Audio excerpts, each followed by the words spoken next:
One more time. Adam Freeberg. Nice to meet you.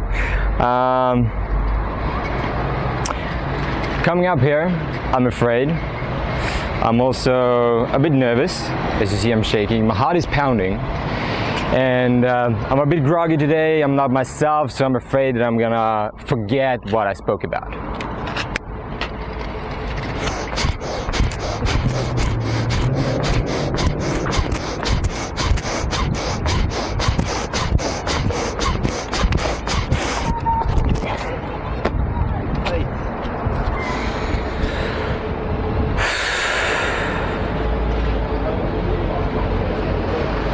We live in a society today where we haven't had war for decades, if not millennia.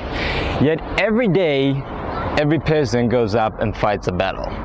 What you just saw was a battle. I was afraid, and I used the tool to come over the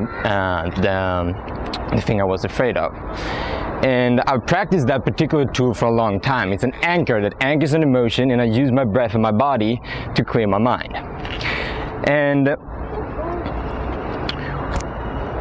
every person goes out every day and they fight a war.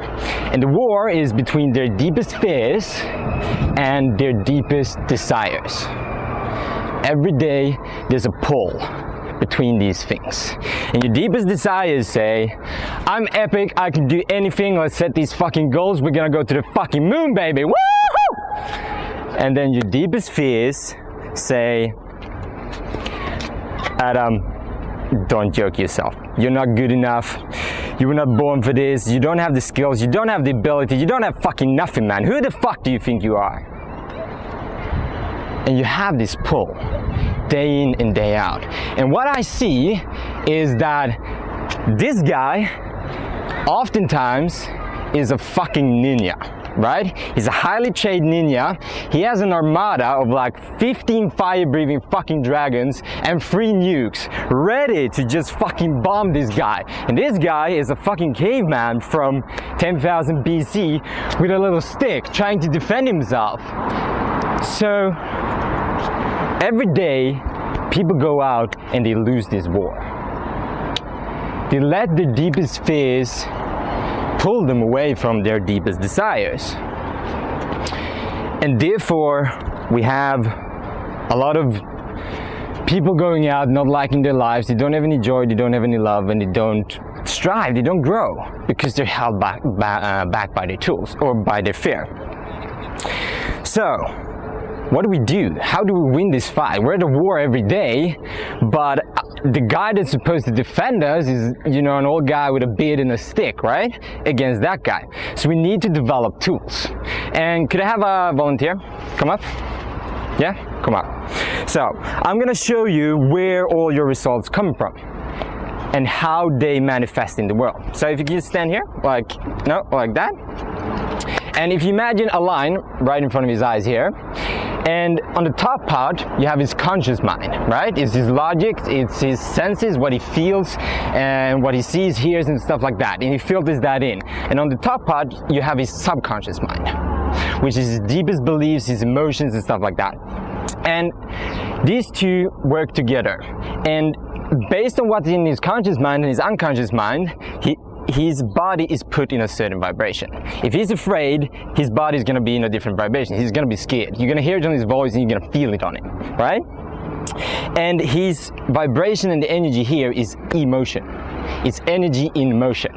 And his energy in motion puts him in any direction. If he's scared, he's not going to take action towards his dreams, right? That's the energy that's here. If he's not scared, then he's going to go out and do what he wants. And that energy in motion, by Newton's third law, you always have an equal and opposite reaction. So whatever he does in the universe, he has an equal and opposite reaction. That reaction is the results he has in his life. So it's a chain reaction that produces the results you have. Whether you're calm and peaceful, whether you're crushing it and achieving your goals, it all starts here. And the question is, how do we fight this battle in the subconscious and the conscious mind? And as I said, what produces this vibration is his subconscious thought. So we need to access that and we need to reprogram that if we want to achieve a different result. You can sit down again. Thanks. So, I think it was Abraham Lincoln that said, if I have 4 hours to cut down a tree, I will spend the first 3 sharpening my axe, right? So we need to get these guys some better freaking tools so that we make these fight more equal. And what I have found is that reprogramming your subconscious mind is the most effective for changing your beliefs. And to do that, I usually use something that is called hypnosis. Hypnosis is the best tool that I have ever found at reprogramming my mind. And it comes down to shutting down your conscious mind and accessing your subconscious mind and giving it suggestions, imaginations, stuff like that, to make it align with your dreams and your desires, and also fighting away that fear. So what I want you to take away from this speech is check your tools. What does this guy have and what does this guy have, and how do you make this guy a lot more fucking powerful than that one? Thank you.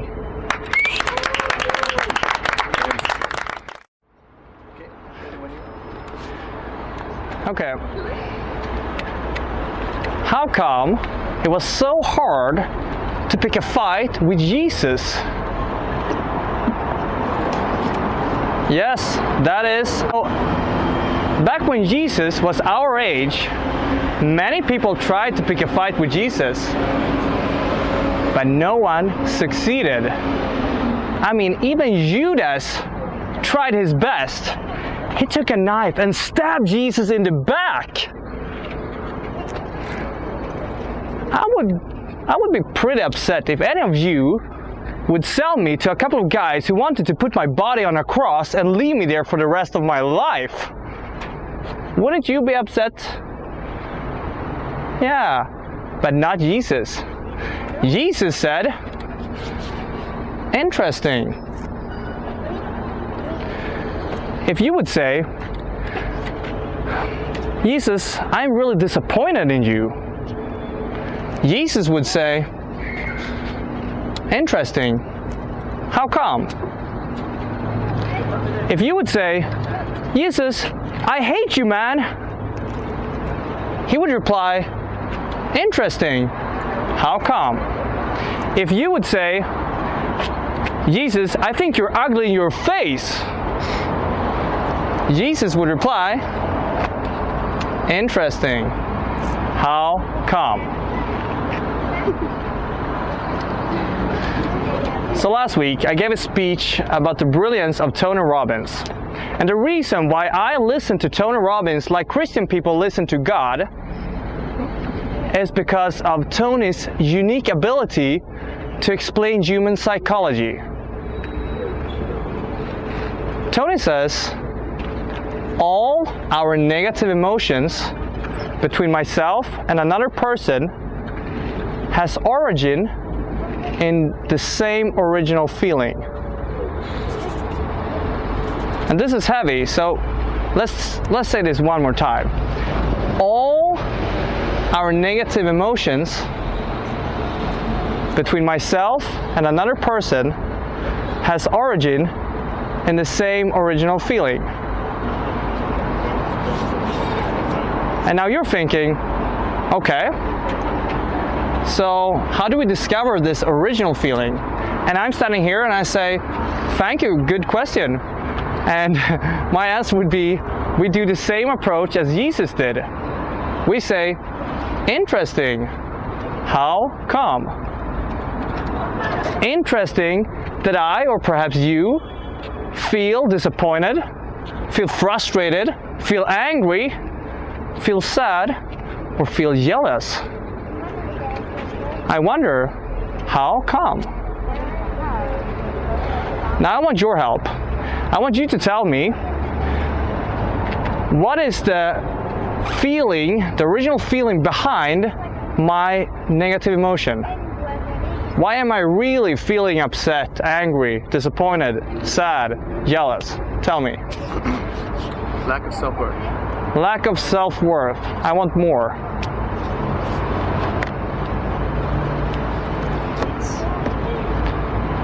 I an expectation you have from another. The wrong expectation from the other person. Lack of self-worth, I want more. I want you to nail it, baby. Nail it. Disempowerment. Disempowerment. Fear. Fear. Jealousy. Jealousy. I feel hurt. When I have a problem with another person and I feel negative emotions, I always or almost always feel hurt.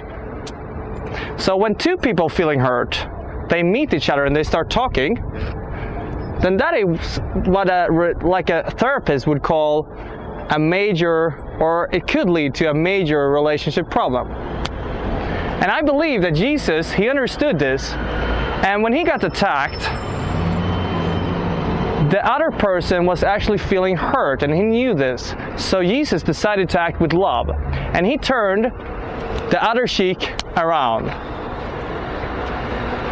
So if you and I ask ourselves, how come? How come this person behaved like this before we put up the defensive mechanism? Then perhaps we can finish what Jesus started, to fill this planet with more love. Thank you.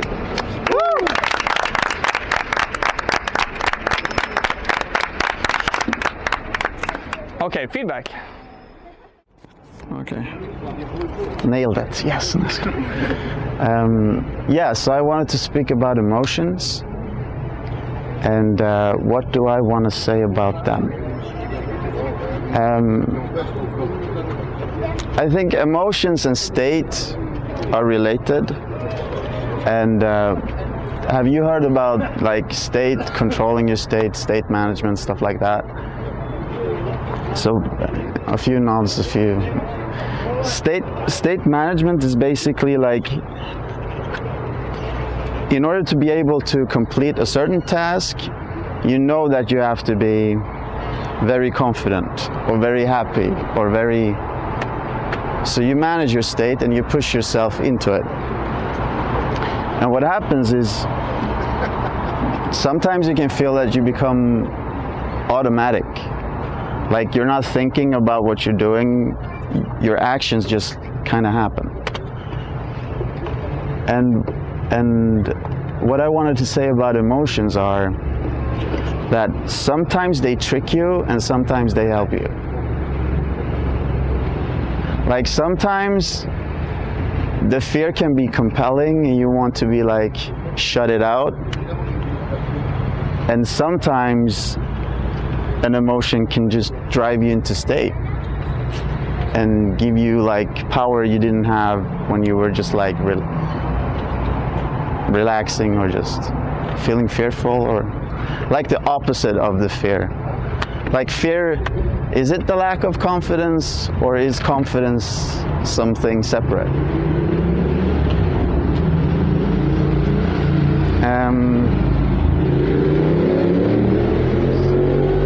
So what do I want to say about this? Yeah.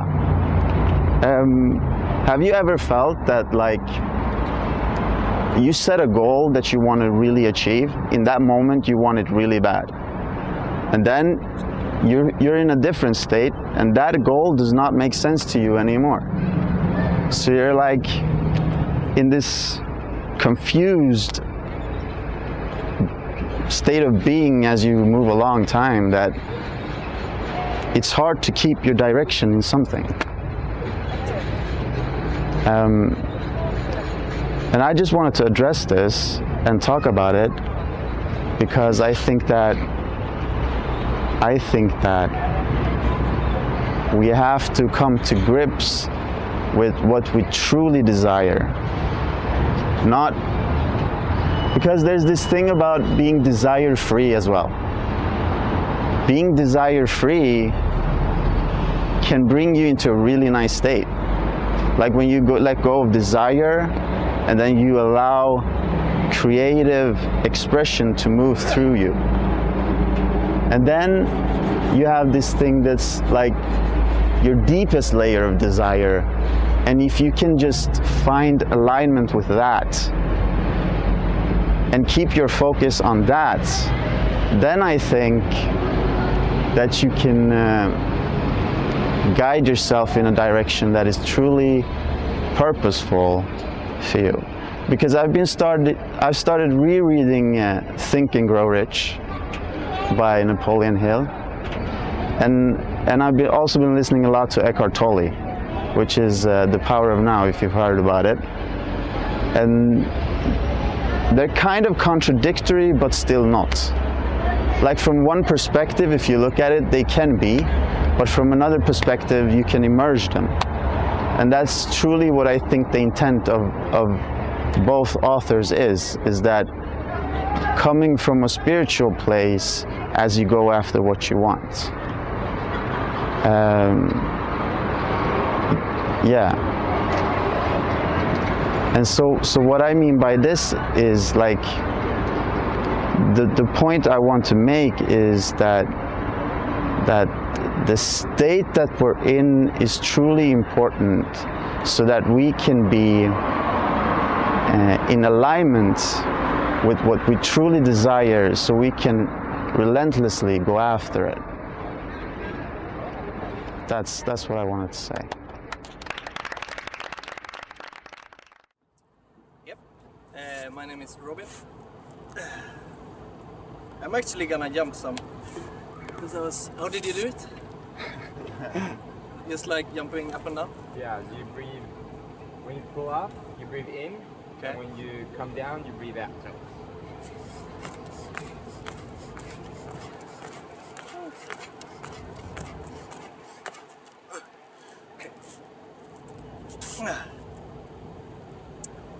Hate does not cease with hate, only with love. That is the rule of eternity, and that's what Buddha said. Today in natural science we learned that you cannot be cold, you can only have absence of love. No, of warmth. And it made me think that hate does not exist, there is only absence of love. Just as darkness does not exist, it's only absence of light. Just as cold doesn't exist, there is only absence of warmth. Just as hunger doesn't exist, there is only absence of food. Just as hate doesn't exist, there is only absence of love. What is the difference between a hater and a suicidal? Depression is hate directed inwards. Terrorism and hate is hate outwards. Just as introvert and extrovert. Instead of hating themselves, they hate others. Instead of cutting themselves, they cut others. Instead of taking their own lives, they take their other lives. Instead of imploding inwards, they're exploding outwards. Is hating yourself hate speech?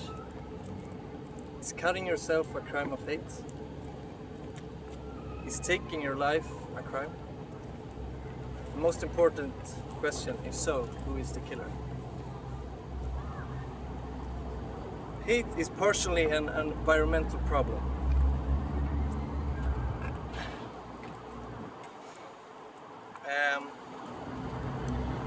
If we can solve depression, we can solve terrorism, and it does not start nor end with silencing. Would you silence depressed people? Should you stop listening to someone with anorexia or depression? Someone who wants...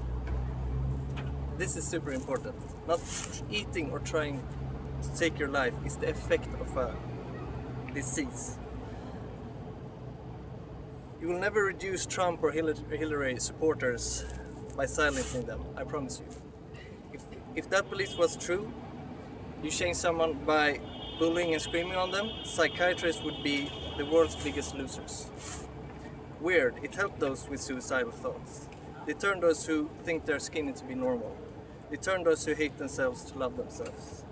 Maybe they can turn anti-racist, racist, Hillary and Trump supporters, left-wing, right-wing and terrorists to being something else.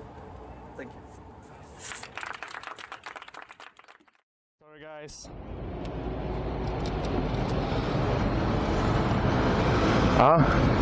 Triangle then. I will do it in English since I really need to practice my English. First of all, I want to say it feels really good to be back. It's been a couple of weeks now. I think 5 weeks since I was last here. And I would like to talk about what you said, to be in tune with your emotions. And I think someone spoke about goals, or might have been you. And I have a question for the audience. Is it possible to have too many goals? Yes. Yes?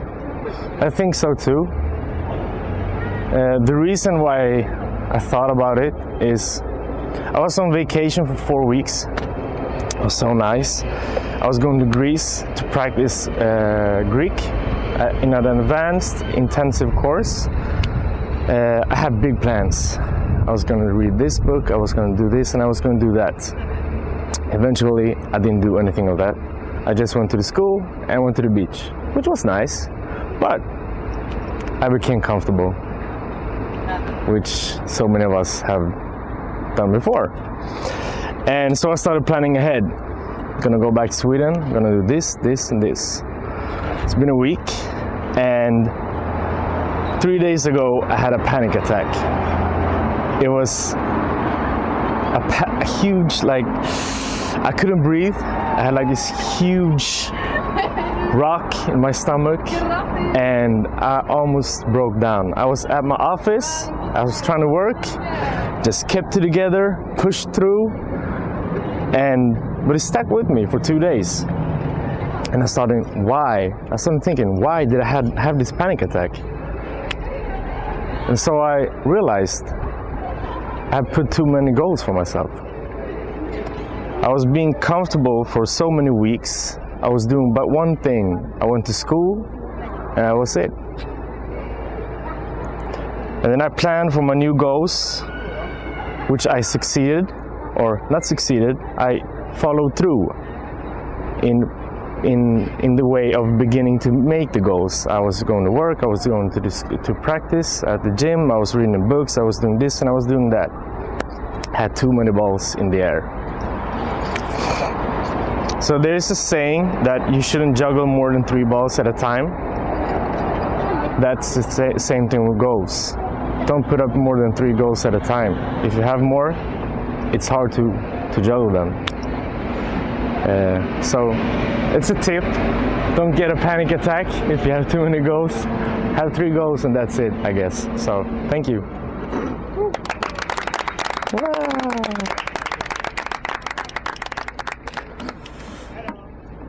Feedback. Hit me.